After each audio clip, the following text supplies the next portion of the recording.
بسم اللہ الرحمن الرحیم یسألونک ماذا احل لہم۔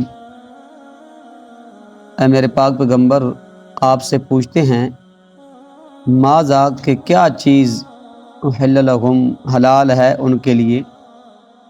قل کہہ دیجئے احل لکم الطیبات، حلال ہیں تمہارے لیے پاکیزہ چیزیں۔ وما علمتم، اور جو سکھایا تم نے، من الجوارح شکاری جانوروں کو، مقلبین شکار پر ڈالنے کے لیے، تعلمونہن کہ تم سکھاتے ہو انہیں، مما اس میں سے جو علمکم اللہ سکھایا اللہ نے تمہیں، فکلوا سو کھاؤ، مما اس میں سے جو امسکنا علیکم وہ پکڑ رکھے تمہارے لیے، واذکروا اسم اللہ علیہ اور ذکر کرو اللہ کا، یعنی اس کو اللہ کے نام سے ذبح کرو یا بسم اللہ پڑھو اللہ پر، اللہ کی اس پر۔ واتقوا اللہ اور ڈرتے رہو اللہ سے، ان اللہ بے شک اللہ تعالی سریع الحساب جلد حساب لینے والا ہے۔ الیوم احل لکم الطیبات، آج حلال کر دی گئی تمہارے لیے پاکیزہ چیزیں۔ وطعام الذین، اور کھانا ان لوگوں کا، اوتوا الکتابہ جن کو دی گئی تھی کتاب، حل لکم حلال ہے تمہارے لیے، وطعامکم حل لہم اور کھانا تمہارا حلال ہے ان کے لیے، والمحصنات من المؤمنات اور حلال ہیں پاک دامن عورتیں مسلمان عورتیں، والمحصنات اور پاک دامن عورتیں، من الذین ان لوگوں میں سے، اوتوا الکتابہ جن کو دی گئی تھی کتاب، من قبلکم تم سے پہلے، اذا آتیتموہن اجورہن جب دے دو تم انہیں ان کے مہر، محسنین نکاح کے لیے، غیر مسافئین نہ کہ نفسانی خواہشات پوری کرنے کے لیے، ولا متخذی اخدان اور نہ ناجائز دوستیاں بنانے کے لیے، ومن یکفر اور جو کوئی انکار کرے، بالایمان ایمان کا، فقد حبط عملہ تو ضائع ہو گیا اس کا عمل، وہو فی الآخرۃ من الخاسرین اور وہ آخرت میں نقصان اٹھانے والوں میں سے رہے گا۔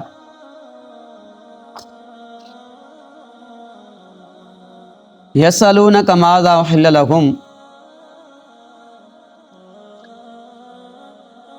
امام زہری فرماتے ہیں کہ اکثر صحابہ آپ صلی اللہ علیہ وسلم سے پوچھتے تھے کہ کیا چیز حلال ہے اور کیا چیز حرام ہے۔ اس کے متعلق یہ آیت نازل ہوئی ہے، پہلی آیت۔ اور عدی بن حاتم فرماتے ہیں کہ ہم رسول اللہ صلی اللہ علیہ وسلم کی خدمت میں حاضر ہوئے، کہا یا رسول اللہ، ہم کتوں اور بازوں سے کیا کرتے ہیں؟ شکار کرتے ہیں، تو ان میں سے کیا چیز ہمارے لیے حلال ہے اور کیا ہے حرام ہے؟ تو اس کے بارے میں یہ کیا آیت نازل ہوئی ہے۔ تو یہ جو مختلف اقوال ہوتے ہیں نا، کہ فلاں کہتا ہے فلاں کے بارے میں نازل ہوئی، فلاں کہتا ہے کہ فلاں کے بارے میں نازل ہوئی، فلاں کہتا ہے فلاں کے بارے میں نازل ہوئی، مختلف شان نزول جو بیان کی جاتے ہیں، تو اس کا یہ مقصد نہیں ہے کہ وہ ایک اس آیت کو ایک ہی واقعے کے ساتھ کیا کرنا ہے، مختص کرنا ہے، خاص کرنا ہے۔ اگر ایک واقعہ کے ساتھ مختص کیا جائے، خاص کیا جائے، تو قرآن کے فہم کے اندر کیا ہو جاتی ہے؟ الجھن پیدا ہو جاتی ہے۔ کیا الجھن پیدا ہو جاتی ہے؟ یعنی اس کا مطلب حضرت شاہ ولی اللہ فرماتے ہیں کہ اکثر صحابہ اور تابعین کا یہ کہنا ہے کہ فلاں آیت فلاں کے بارے میں نازل ہوئی، فلاں کے آیت فلاں حادثہ کے بارے میں نازل ہوئی، اس کا مطلب یہ ہے کہ فلاں فلاں واقعہ اور فلاں فلاں حادثہ اس آیت کے پیش نظر ہے۔ اس کو کیا ہے؟ یہ آیت فلاں فلاں واقعہ اور فلاں فلاں حادثہ کو کیا ہے؟ یہ آیت شامل ہے۔ کیا ہے؟ شامل ہے، چاہے وہ واقعہ اس آیت کے بعد کا ہو یا چاہے واقعہ اس آیت سے پہلے کا ہو۔ ایک آیت کو اس کے شان نزول کے اندر بند کرنا یہ قرآن کے فہم کے اندر کیا کرتی ہے؟ الجھن پیدا کرتی ہے۔ تو یہ کیا ہے؟ تو تو جس وقت صحابہ نے سوال کیا نا کہ کیا ہے حلال، کیا چیز ہے ان کے لیے، تو اللہ رب العزت فرمایا کہ میرے پاک پیغمبر قل کہہ دیجئے احل لکم الطیبات، جو طیبات چیزیں ہیں نا وہ کیا ہیں، حلال ہے۔ طیبات کس کو کہتے ہیں؟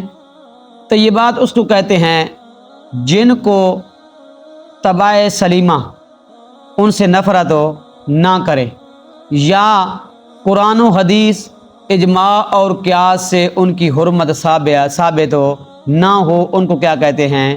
طیبات کہتے ہیں۔ جس طرح اللہ رب العزت نے قرآن کریم کے اندر فرمایا لا تحرموا طیبات ما احل لکم، جو اللہ نے تمہارے لیے چیزیں حلال کی ہیں نا، لا تحرموا، ان کو اپنے اوپر حرام نہ کرو۔ ایک جگہ پہ فرمایا وَيُحِلُّ لَهُمُ الطَّيِّبَاتُ وَيُحَرِّمُ عَلَيْهِمُ الْخَبَائِثَ، جو طیبات ہیں وہ کیا ہیں؟ سورۃ اعراف کے اندر جو طیبات ہیں وہ حلال ہیں، جو خبائث ہیں وہ کیا ہیں؟ حرام ہیں۔ تو اس لیے طیبات جو ہیں نا وہ کیا ہیں؟ حلال ہیں۔ تو یہ جو دوسرا قول ہے نا، اس کا مطلب یہ ہے کہ جنہوں نے حضرت عدی بن حاتم نے سوال کیا کہ ہم کتوں اور بازو کا کیا کرتے ہیں؟ شکار کرتے ہیں، تو ہمارے لیے کیا چیز، کیا ہے ان میں سے کیا حلال ہے؟ تو شکاری جانور کے لیے چند شرائط ہیں۔ کیا؟ اس کے لیے چند شرائط ہیں۔ پہلی شرط یہ ہے کہ وہ کیا ہو؟ تعلیم یافتہ ہو۔ کیا ہو؟ تعلیم یافتہ ہو۔ اس کی کہاں سے ہمیں معلوم ہوا کہ وہ تعلیم یافتہ ہو؟ وما علمتم، اور تعلمونہن سے آسان معلوم ہوا کہ وہ کیا ہو؟ تعلیم یافتہ ہو۔ لیکن تعلیم یافتہ کے لیے پھر آگے 3 علتیں، ہمیں کیسے پتہ چلے گا کہ یہ کیا ہے؟ تعلیم یافتہ ہے۔ اس کے لیے 3 علتیں ہیں، اگر اس کے اندر 3 علتیں پائی جائیں گی تو وہ تعلیم یافتہ ہوگا، اگر 3 علتیں اس کے اندر نہیں پائی جائے گی تو وہ تعلیم یافتہ نہیں ہوگا۔ پہلی علت یہ ہے کہ وہ مالک اس کو شکار کے اوپر چھوڑے تو جائے، مالک کے اشارے بغیر نہ جائے، مالک کے اشارے بغیر نہ جائے۔ نمبر 2 کہ وہ کیا کرے؟ اس کو پکڑ کے رکھے، خود اس میں سے نہ کھائے۔ تیسری شرط، ہاں نمبر 2 کہ جس وقت مالک نے چھوڑا نا اس کو، تو اس کو واپس بلائے تو واپس آ جائے، اس کو واپس بلائے تو واپس آ جائے۔ تیسری شرط یہ ہے کہ اس کو زخم کرے۔ کیا کرے؟ اس کو زخم کرے۔ تو یہ 3 علتیں ہیں اس کی، تو تب کیا ہوگا؟ وہ تعلیم یافتہ ہوگا۔ ورنہ اگر مالک کی اجازت کے بغیر چلا گیا، مالک نے چھوڑا، مالک نے واپس بلایا، واپس نہیں آیا، تو وہ تعلیم یافتہ نہیں ہے۔ اگر اس نے شکار کو مارا، شکار اس کے دبونے کی وجہ سے کیا ہو گیا؟ مر گیا، تو وہ کیا ہو جائے گا؟ حرام ہو جائے گا۔ کیا ہو جائے گا؟ حرام ہو جائے گا۔ یہ تو پہلی شرط یہ ہے کہ کیا ہو؟ تعلیم یافتہ ہو۔ دوسری شرط یہ ہے کہ وہ مالک جب اس کو اشارہ کرے تو اس وقت جائے۔ کیا کرے؟ جس وقت مالک اس کو چھوڑے شکار کے پیچھے، اس وقت جائے، خود بخود شکار کے پیچھے نہ بھاگے، خود بخود شکار کے پیچھے نہ بھاگے۔ اگر شکار کے پیچھے خود بخود چلا گیا، اس نے کیا کیا؟ کتے کو ساتھ ہی کھڑا تھا، خرگوش نے کہا کتا، مالک نے اشارہ نہیں کیا، چلا گیا، اگر اس نے کیا کیا؟ اس کو پکڑ لیا، تو کیا اس کے مالک نے اس وقت کیا پڑھ لیا؟ بسم اللہ پڑھ بھی لی، اس کے دبونے کی وجہ سے وہ کیا ہو جائے گا؟ حرام ہو جائے گا، کیونکہ یہ اس کے اندر شرط نہیں پائی گئی۔ کیا نہیں پائی گئی؟ شرط نہیں پائی جائے گی، مالک کی اجازت کے بغیر چلا گیا، مالک کی اجازت کے بغیر چلا گیا۔ اور تیسری شرط یہ ہے کہ اس کو روک کے رکھے۔ کیا رکھے؟ اس کو روک کے رکھے، خود نہ کھائے۔ چوتھی شرط یہ ہے کہ جس وقت اس کو چھوڑا جائے نا، تو اس کے اوپر اللہ کا نام ہو، اس جانور کے اوپر جس وقت جانور کو چھوڑا اللہ کا نام ہو، تکبیر پڑھ چھوڑو، تکبیر کیا کرو؟ اس کے اوپر پڑھ چھوڑو۔ یہ 4 شرطیں ہیں۔ اگر ان مذکورہ شرائط میں سے کوئی شرط بھی مفقود ہو گئی، نہیں پائی گئی، تو وہ اگر اس نے کتے نے خرگوش کو پکڑا اور اس کو کیا کیا؟ دبوچا، دبونے کی وجہ سے وہ کیا ہو گیا؟ مر گیا، تو وہ کیا ہو جائے گا؟ حرام ہو جائے گا، حلال نہیں ہوگا۔ ہاں اگر کیا کیا؟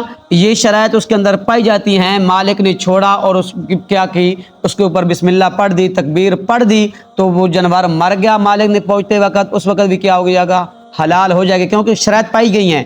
یا جانور مالک پہنچا، جانور زندہ تھا، کیا جانور زندہ تھا، اگر مالک نے اس کو مہلت بھی ملی مہلت بھی جانور کو زندہ بھی پایا اور اسے ذبح کرنے کی مہلت بھی مل لی، لیکن اس نے ذبح نہیں کیا تو وہ جانور حرام ہو جائے گا۔ کیا ہو جائے گا؟ حرام ہو جائے گا۔ اس کو حلال کرنا کیا شرعی طریقے پہ کیا ہے؟ واجب ہے اور ضروری ہے۔ تو اس لیے اس کے اندر کتنی شرطیں ہونی چاہیے؟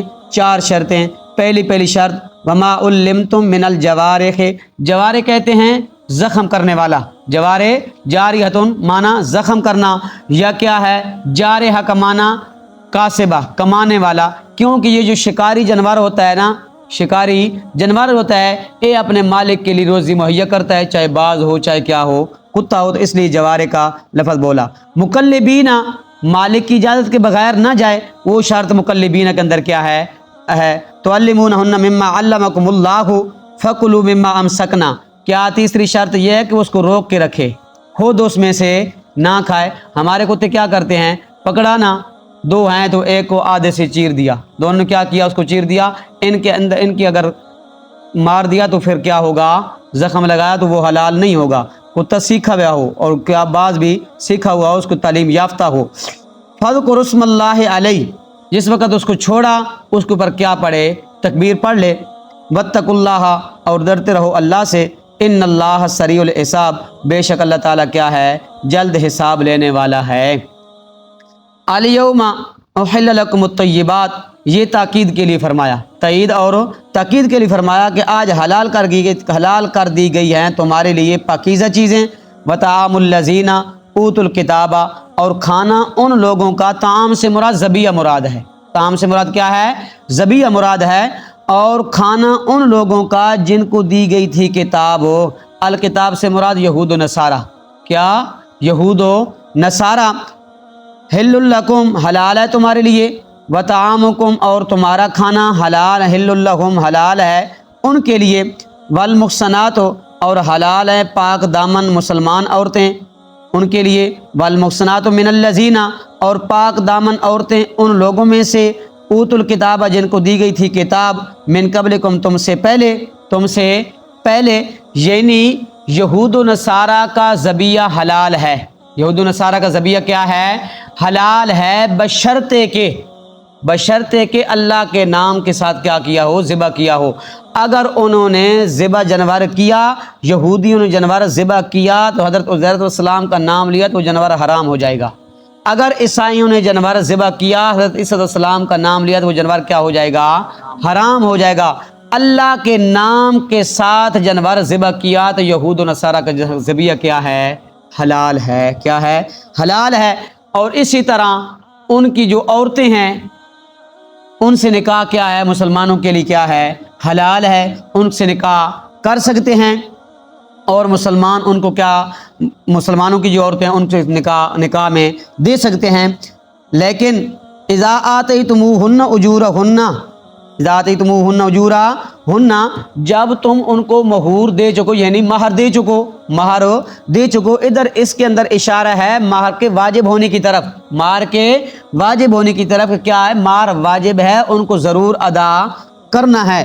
محسنین غیر مسافحین ولا متخذی اخدان، جس طرح عورتوں کا احسان اور پاک دامن ہونا کیا ہے؟ شرط ہے نا، اسی طرح مردوں کا بھی کیا؟